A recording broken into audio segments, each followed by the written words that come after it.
This is Joe, the host of He Said, She Said, and I want to encourage you this morning to say something.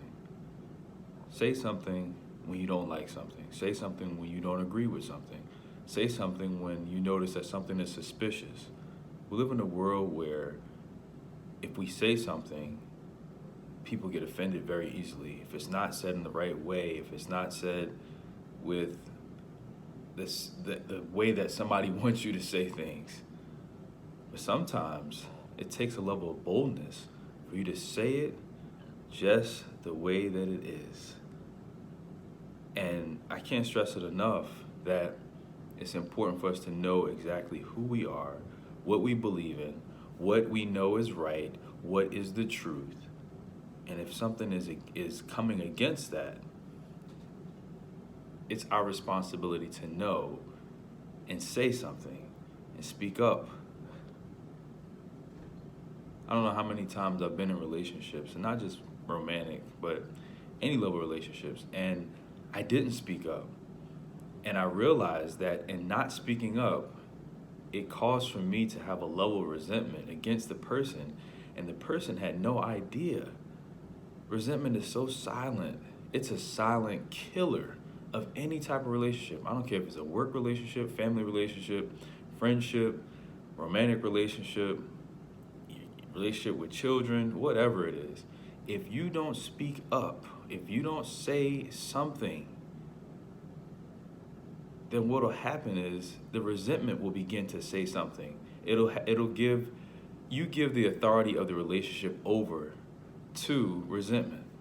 And what resentment does, it causes for you to back up. It causes for you to set boundaries. It causes for you to shut down during conversations. When you should be turning on, you're turning off. Your mood is different around the person, and they have no idea what's going on because you chose to say nothing when you should be saying something. So I challenge you today.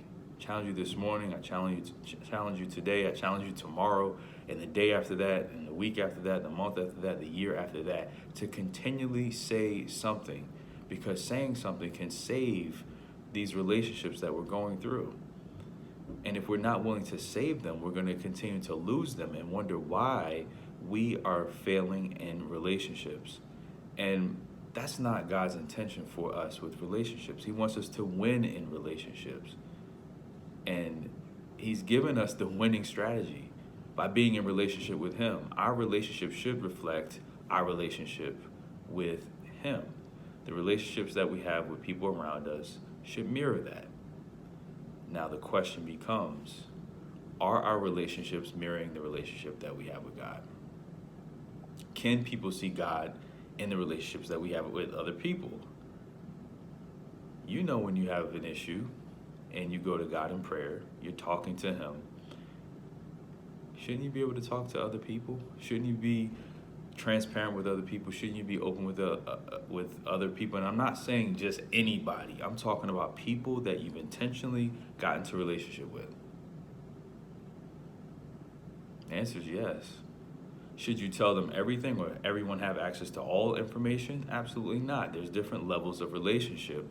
But at the same time, you have to be able to say something. You have to have that level of boldness, and it takes practice. I'm sitting here saying it so easily, like it's easy. It's not easy. I don't want to give you that impression that it's easy. But what I am saying is commit to the process of saying something. Start small. If someone rubs you the wrong way, hey, let's talk about this. I want to be able to just let you know my thoughts.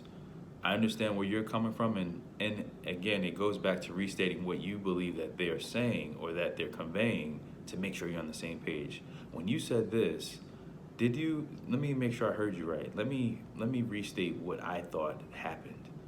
And then give them the opportunity to correct you.